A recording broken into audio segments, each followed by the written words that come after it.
You're going to that wedding whether you like it or not, Laura. Miss it and I'm done paying for your education. You hear me?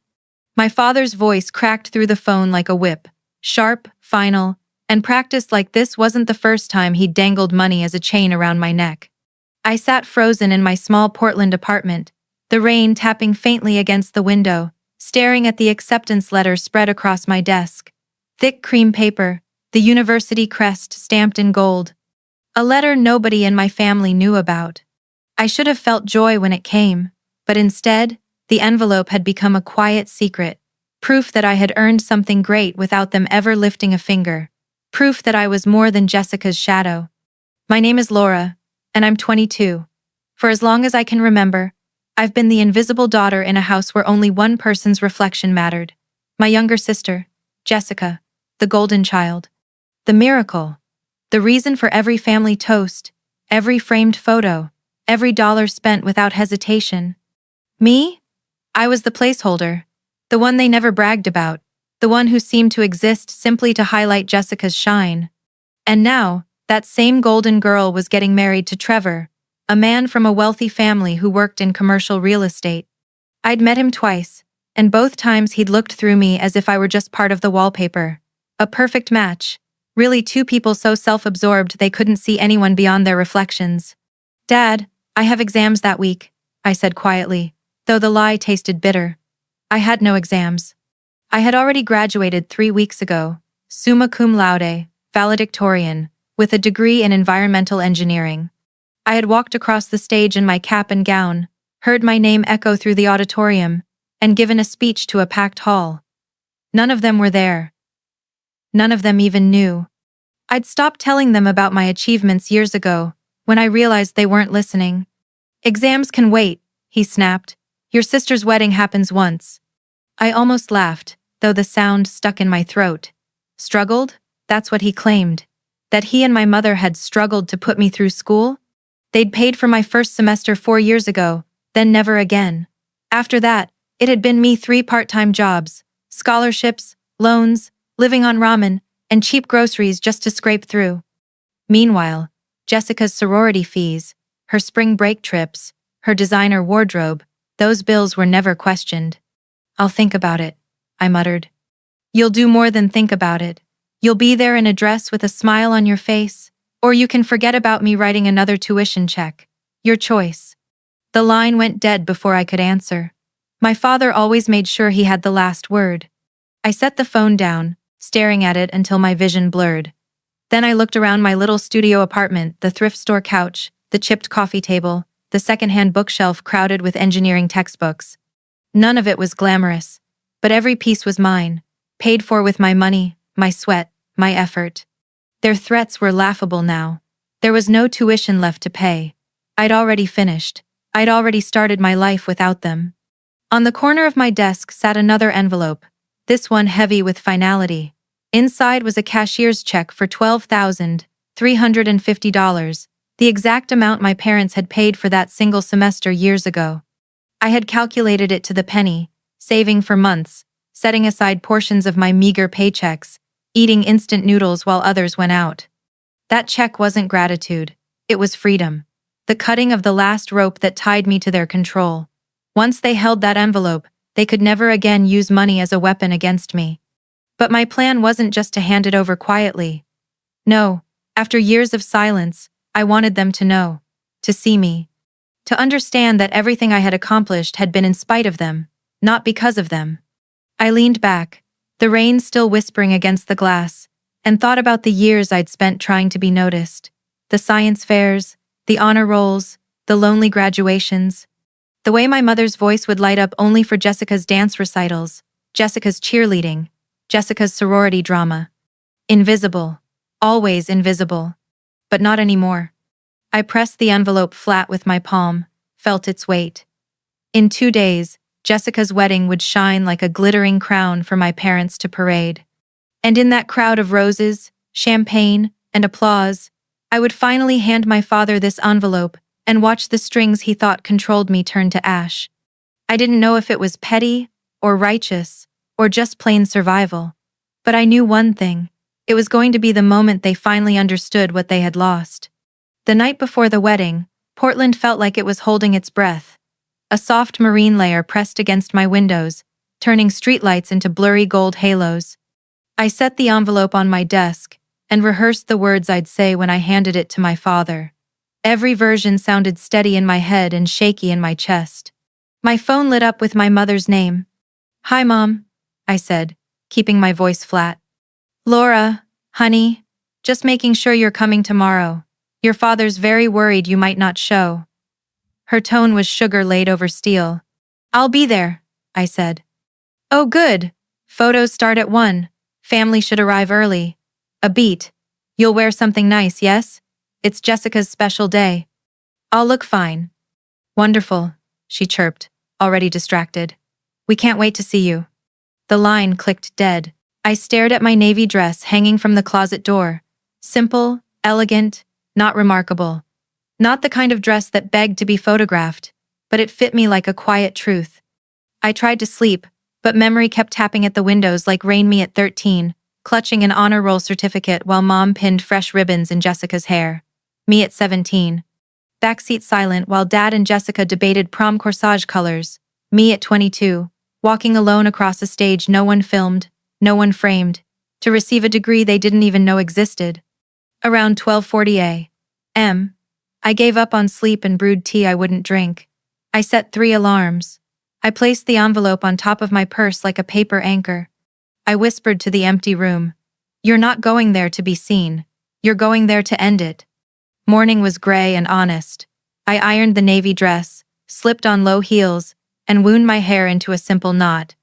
No glitter, no lace, just me. Before leaving, I tucked the acceptance letter beneath my mattress, as if success itself needed hiding. The drive to Beaverton took 20 minutes and 10 years. Highway lines ticked by like metronomes while I practiced breathing that didn't tremble. Downtown fell behind, glass and steel giving way to tidy neighborhoods with lawns cut at exacting angles. Music felt like a lie, so I let the quiet sit beside me. When the venue's sign appeared, scripted letters, tasteful stone, I felt my pulse jump anyway. Jessica had chosen beauty with a budget that pretended not to try.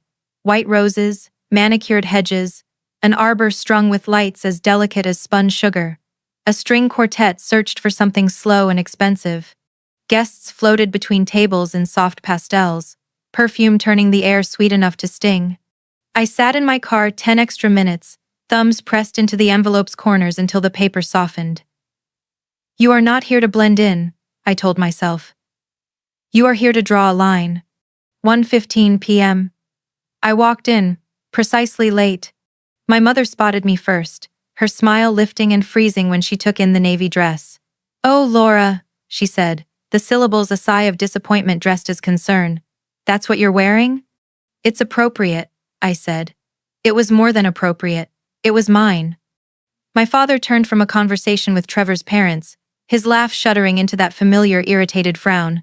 "You're late." "Traffic," I said, accurate enough. Truth adjacent. Trevor's mother gave me a gracious, puzzled smile like you'd offer a distant cousin who'd shown up without an assigned seat.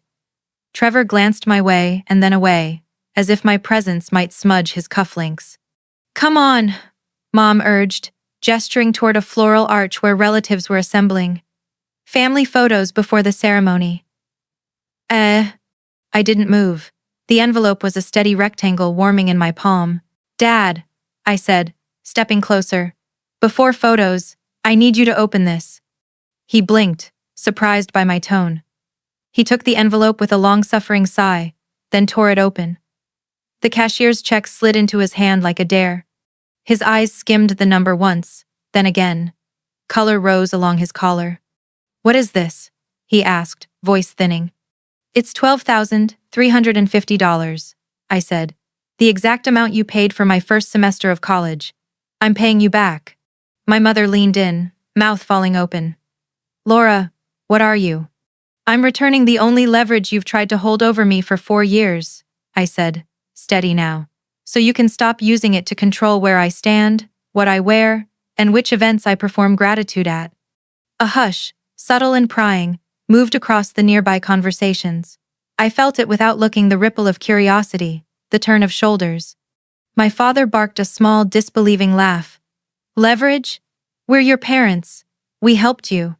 You paid for 1 semester, I said evenly. I paid for the rest.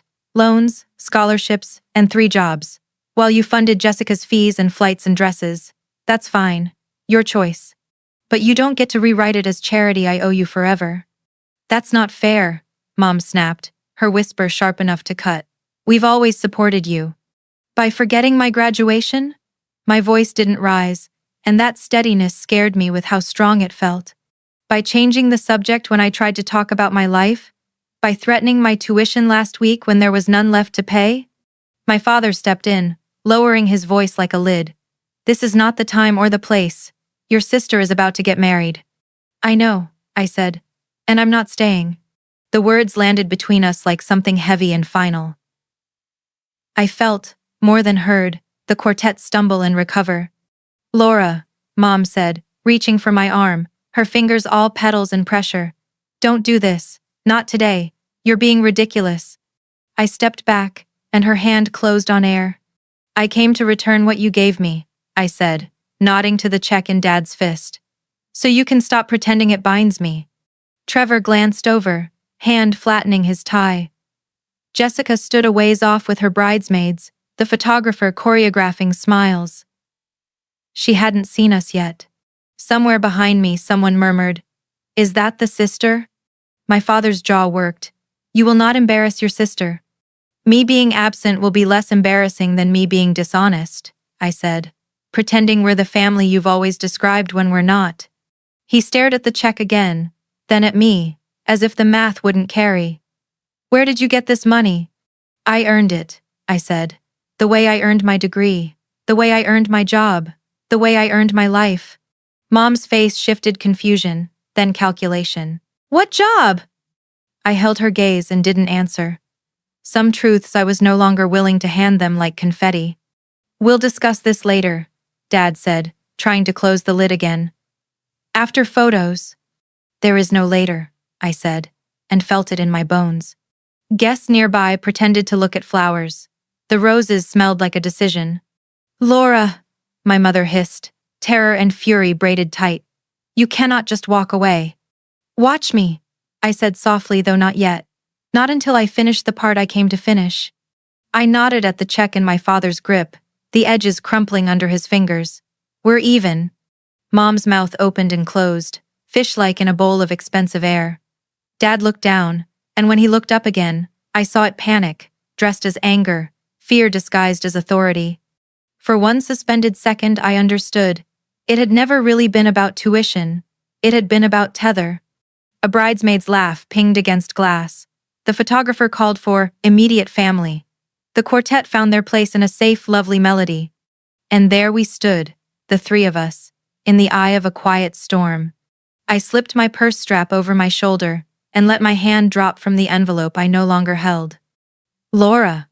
My father's voice clipped the air, the old command trying its old trick. "Get back here."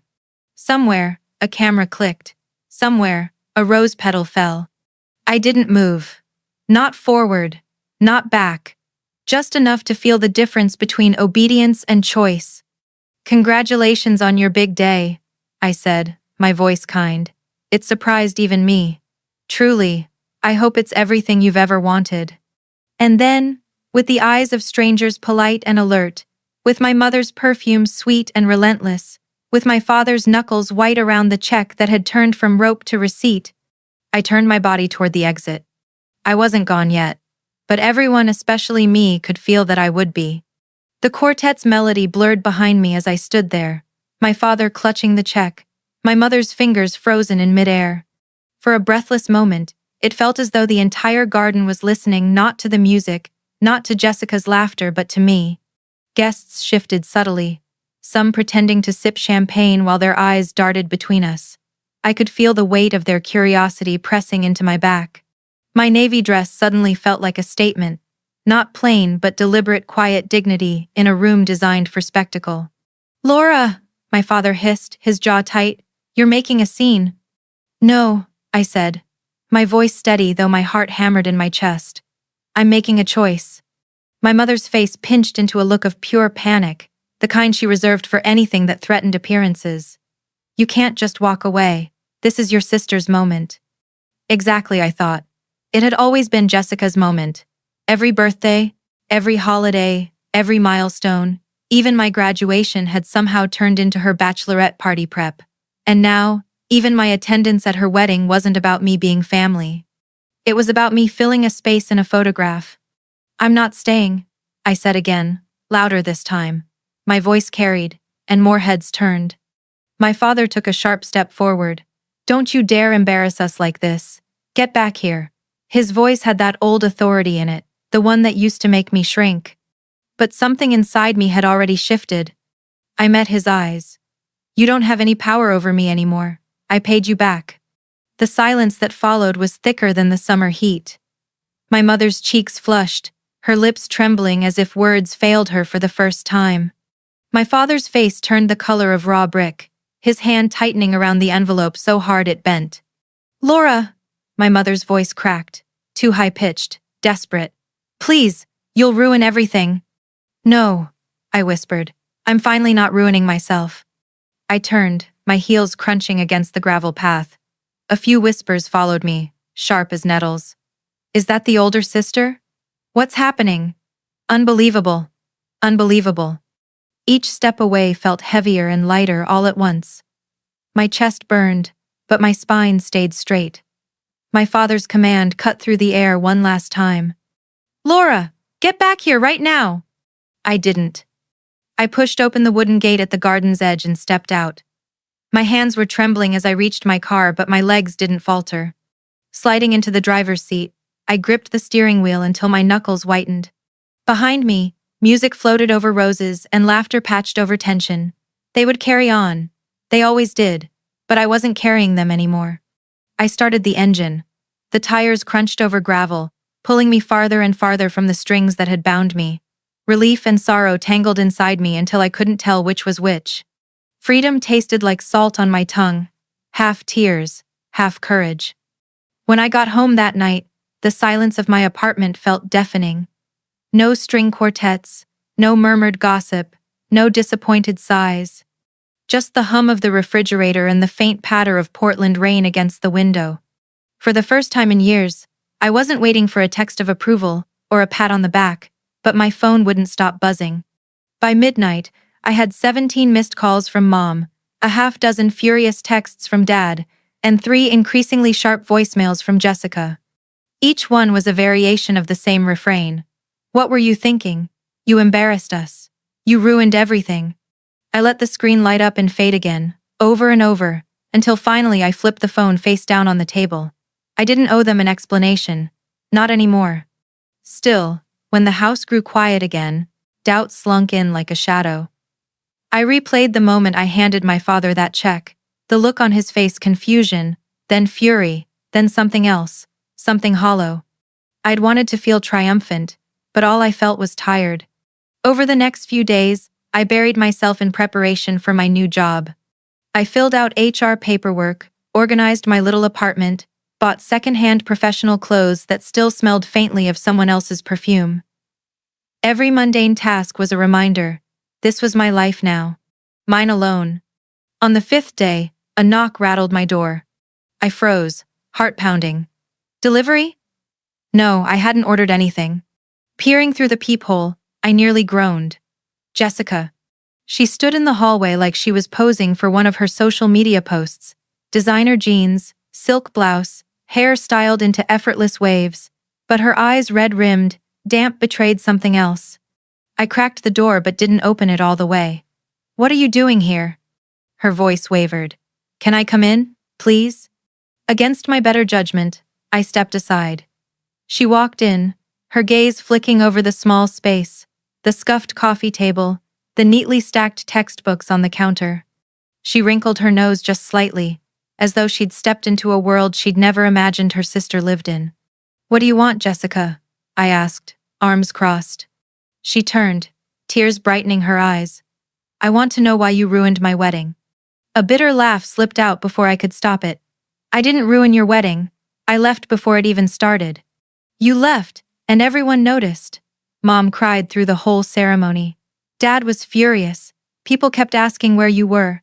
Do you have any idea how humiliating that was? Sorry, my absence was such an inconvenience, I said flatly. That's not what I meant. She wiped at her mascara. I just don't understand. Why would you do that? Why would you give Dad that money and just walk out? I took a deep breath. My hands trembled, but my voice didn't. Because I'm tired of being invisible, Jessica. I'm tired of being treated like I don't matter. She blinked at me, genuinely confused. You matter. You're my sister. I laughed again, but it was sharp, humorless. Really? When's the last time you asked me how I was doing? When's the last time Mom or Dad showed up to one of my events? Do you even know what I've been working toward? Her silence was answer enough. I graduated 3 weeks ago, I said quietly. Summa cum laude, valedictorian. I gave a speech at the ceremony. Jessica's jaw fell slack. You graduated? Yes, with honors.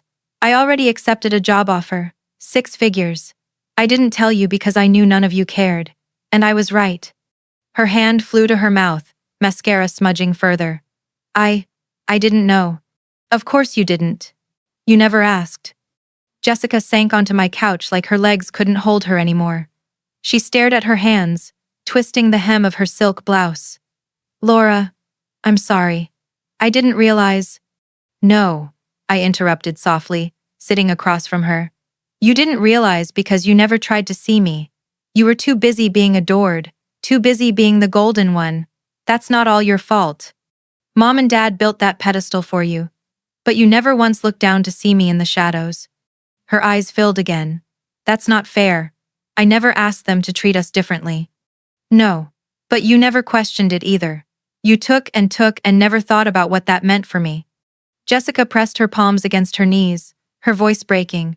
I want to try now. I don't want to lose you. For a moment, I almost believed her.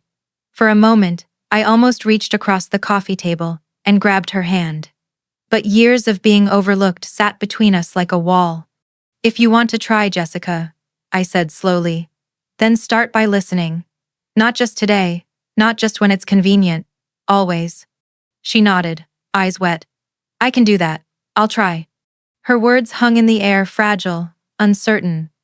I didn't know yet if she meant them, but for the first time in years, my sister looked at me not as a shadow, not as a background character, but as a person. And that, small as it was, felt like a beginning. The week after Jessica's visit, life settled into a strange rhythm. Days at my new job, nights in my apartment, and silence or sometimes noise from my family's end. Thornberry Systems was everything I'd dreamed of and more. The office was sleek, with floor-to-ceiling windows overlooking Portland's skyline. My badge clicked me into spaces I had only ever imagined myself in, rooms where engineers talked about water reclamation models and green infrastructure as if they were poetry.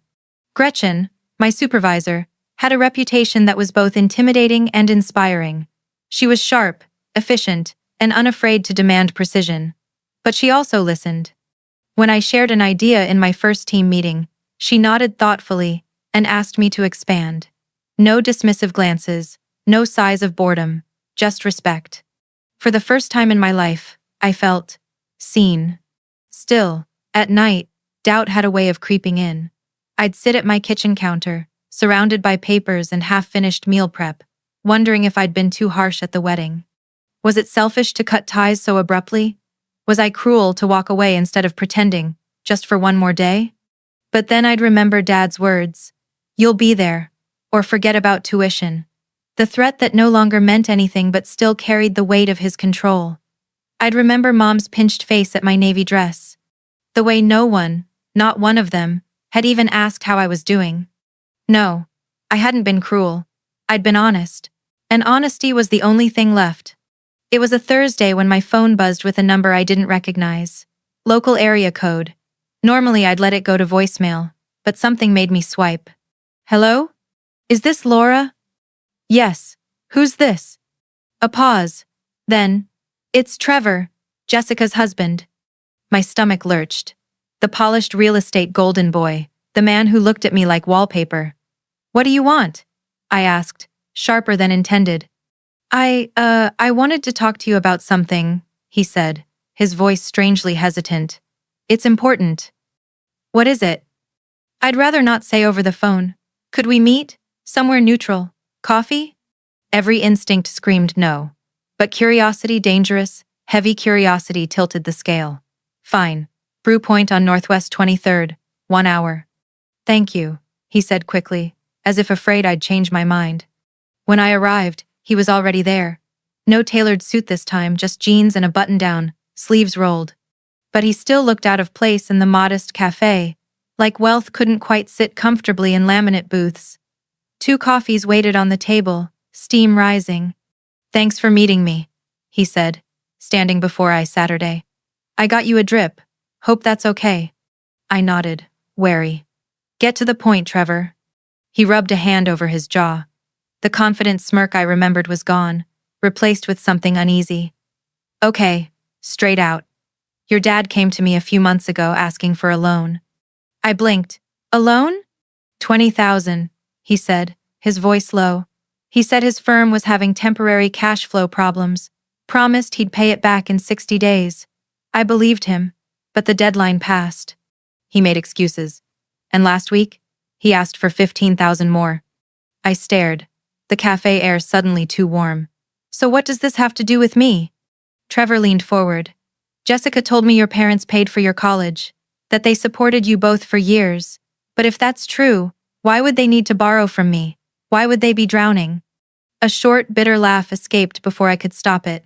They didn't pay for my college. They paid for 1 semester, 12,000, 4 years ago. I paid the rest myself. 3 jobs, scholarships, loans. And last week at Jessica's wedding, I paid them back. To the cent. Trevor's eyes widened. What? They've been lying, I said simply. To you, to their friends, probably even to themselves. They didn't bankroll my education. They barely noticed it existed. He sat back hard, as if the weight of it pressed him into the booth. But they brag about it, about how much they sacrificed, how much they gave up. It's a performance, I said quietly. They like to look generous, supportive, but the truth? They only supported Jessica. I was just a background story. Trevor dragged a hand through his hair, the picture of a man realizing the floor beneath him was thinner than he thought. Jessica doesn't know this. She believes every word they say. Then maybe it's time she hears the truth. From you, not me. His gaze met mine, uncertain but honest.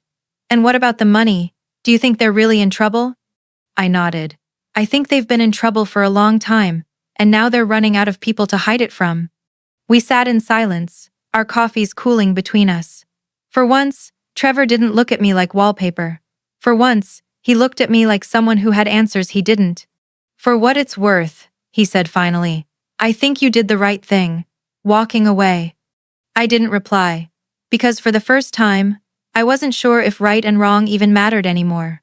All I knew was the truth, and the cracks it had just carved into the perfect image my parents had spent years painting. The day after my meeting with Trevor, my phone rang late at night. Jessica's name glowed across the screen. For a moment, I considered letting it go to voicemail, but something in me wanted to hear her voice. I answered. Hello? She didn't waste time. Laura, Trevor told me about the loan. Is it true?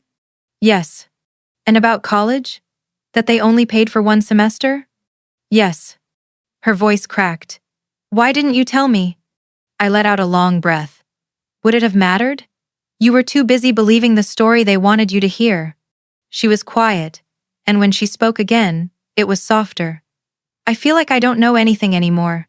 Everything I thought about Mom and Dad, it's like the ground's shifting. I closed my eyes, leaning against my kitchen counter. Welcome to my world. Over the next few days, messages poured in from my parents. Some were furious. You've betrayed us. You've poisoned Jessica against us. Others were drenched in guilt.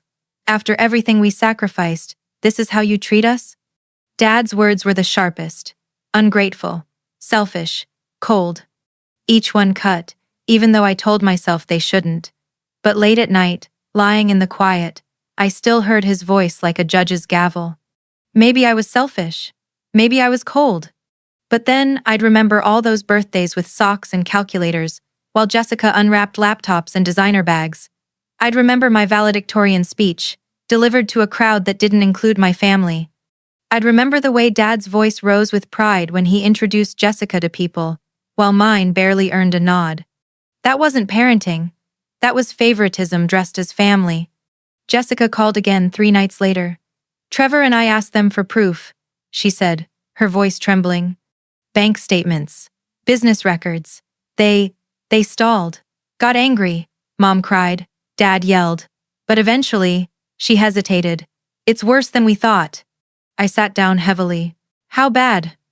They've been living on credit cards and loans, using new debt to cover old debt. Dad's firm hasn't been profitable for over a year. They're drowning. I rubbed my temples, a strange mix of anger and pity twisting inside me. So all this time, while they were bragging about supporting us, they were lying, Jessica whispered. Silence hung heavy. Then she added, I'm sorry I didn't believe you sooner. For once, her voice sounded real, stripped of gloss, stripped of golden child entitlement, just a sister, finally seeing her sister. It's not your fault, I said. You believed what they wanted you to. We both did, for a long time. That night, I couldn't sleep.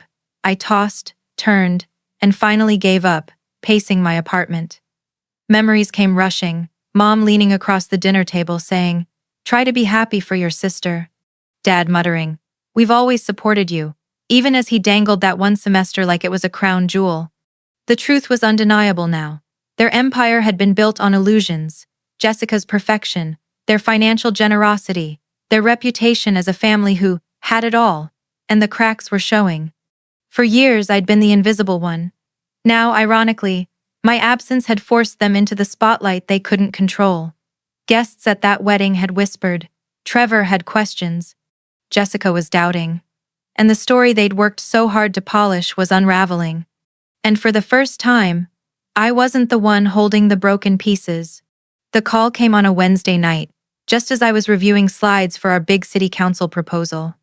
Laura, my mother's voice cracked through the line, shaky and raw.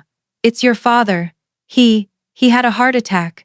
My pen froze mid-note. What? When? This afternoon. He collapsed at the office. They rushed him to the hospital. He's stable, but the doctors say he has to change everything. Less stress, better diet, no more long hours. Her words tumbled out fast, edged with panic. I sank into my chair, pressing a hand to my chest. Despite everything, he was still my father. The thought of him in a hospital bed made my throat tighten. Is he going to be okay? I whispered. They think so. But Laura, we need to talk about the business. Her tone shifted, urgency bleeding into command. With your father down, someone has to manage things, at least temporarily, and with your skills. No, I said before she finished. Her inhale caught sharp. Laura, please, if someone doesn't step in, we could lose everything. We need you. I closed my eyes. Here it was again, the familiar pull of obligation, the net they always cast when crisis hit. I have my own career, Mom, my own responsibilities. Your career can wait. Family comes first. I bit down hard on my lip. Family works both ways. You can't ignore me for years and then expect me to drop everything when you're desperate. We never ignored you, she snapped, voice rising. We loved you, supported you. No, you supported Jessica, I cut in. My voice didn't shake this time. I was just there. Silence pressed heavy on the line. Then her voice returned, colder, clipped. So you're just going to abandon us? When we need you most? I'm not abandoning you, I said firmly. I'm setting boundaries. If you need help with the business, hire a consultant. If you need support, call Jessica. But don't ask me to sacrifice everything I've built to clean up problems I didn't create. Her breath hissed sharp. Then, fine. We can't count on you. I'll figure it out myself. The line went dead. I sat there gripping the phone, hands trembling, heart heavy with fear, guilt, and relief all tangled together. The next morning, I buttoned my best charcoal gray suit, smoothed my cream blouse, and stared at my reflection. I didn't look like someone's forgotten daughter anymore. I looked like a professional, ready to stand in front of city officials and prove her worth. At Thornberry, the team buzzed with nervous energy. Gretchen gave us her trademark mix of steel and encouragement. You've done the work. Remember that. They'd be lucky to have us. City Hall was all polished wood and high ceilings, the air thick with expectation. 4 firms were presenting, each with 30 minutes. We were first. Gretchen opened strong, laying out the project's scope and vision. Marcus followed with technical specs, his confidence steady. Then it was my turn. I stood, palms slick, and approached the screen. "Good afternoon," I began, my voice steady despite the storm in my chest. "I'm Laura, and I'll be presenting our environmental impact projections and long-term sustainability metrics." Slide by slide, I walked them through years of water conservation data, projected reductions, contingency plans. Every number had been checked, every model run twice. When Councilman George leaned forward and asked, "These figures are impressive, but aren't they a little optimistic? What if adoption is slower than expected?" I was ready. "Even in a worst-case scenario," I said, meeting his gaze, "we'd still see at least a 20% reduction in municipal water consumption by year 5. And we've built in quarterly reviews to adjust strategies in real time." He nodded, satisfied. When I finished, the room was quiet for a breath. Then pens scribbled, heads nodded. Gretchen closed with costs and timelines, and just like that, our half-hour was done. We stepped into the hall, adrenaline buzzing like electricity. "Excellent," Gretchen said, grinning at me. "Laura, you handled those questions like a pro." I smiled, shaky but proud. For the first time, I realized something vital. This was my stage. Not Jessica's, not my parents', mine. That night, back in my apartment, an envelope slid under my door. My father's handwriting scrawled across the front. Inside was a short note, shaky and uneven. "Laura, your mother told me you refused to help. I'm disappointed but not surprised. You've made it clear your career matters more than family. When I'm gone, remember I asked for your help, and you turned your back. Dad." I read it twice, anger boiling beneath my ribs. Even now after a heart attack, he used guilt as a weapon. Not apology, not humility, just another chain disguised as love. I walked to the stove, lit a burner, and held the paper to the flame. It curled, blackened, and fell into the sink as ash. I whispered to myself as it turned to nothing, "I won't carry your guilt anymore." The week after the City Hall presentation crawled by, every day thick with anticipation. We'd done everything we could now, it was out of our hands. I tried to bury myself in smaller projects, but my mind kept drifting back, to Dad in the hospital, to Mom's icy voice, to Jessica's hesitant apologies. On Thursday evening, the decision came. We sat in the council chamber, hearts pounding, as the president of the council announced, "The Portland Sustainability Initiative contract will be awarded to Thornberry Systems." Their proposal demonstrated the strongest technical expertise and the most realistic timeline. "Congratulations." Applause erupted. Gretchen squeezed my hand. Marcus whooped quietly under his breath. I just sat there, my chest rising like I'd been underwater for years and finally surfaced. We'd won. I had won. That night, Gretchen insisted on dinner downtown. She toasted me in front of the team, praising my clear explanations, my poise. "She's got the instincts of a seasoned engineer," she said, lifting her glass. "And she's just getting started." For once, I believed it. 2 days later, a package arrived at my apartment. Inside, a framed copy of a local business journal article. My face stared back at me beside the headline. "Young Engineer Helps Win Historic Sustainability Contract." Tucked into the frame was a card, written in my mother's neat hand. "Laura, we're so proud of you. We always knew you were capable of great things. Please give us a chance to be part of your success. Love, Mom and Dad." I sat on the couch, the frame heavy in my lap, proud now, when the newspaper made me visible. But where had that pride been when I was earning scholarships alone, eating ramen at midnight while Jessica was on vacation? Where had it been when I walked across the stage at graduation with no one in the audience cheering my name? I set the frame gently in the closet and threw the card away. Jessica, though, was different. She reached out again, this time with no demands, no guilt, just an invitation. Coffee? Just us. We met at a quiet cafe. For 2 hours, we talked. Not about dresses or gossip, but about our childhood. About how it had felt to her to be put on a pedestal she hadn't built, and how it had felt to me to be invisible beneath it. She admitted, her voice low. I was in denial. It was easier to believe Mom and Dad were perfect, but now, after everything, I can't pretend anymore. It's hard to see them as flawed, I said softly, but harder to pretend they didn't hurt us. Her eyes filled. I feel guilty. For benefiting from it. For not noticing you were hurting. You were a kid, I told her.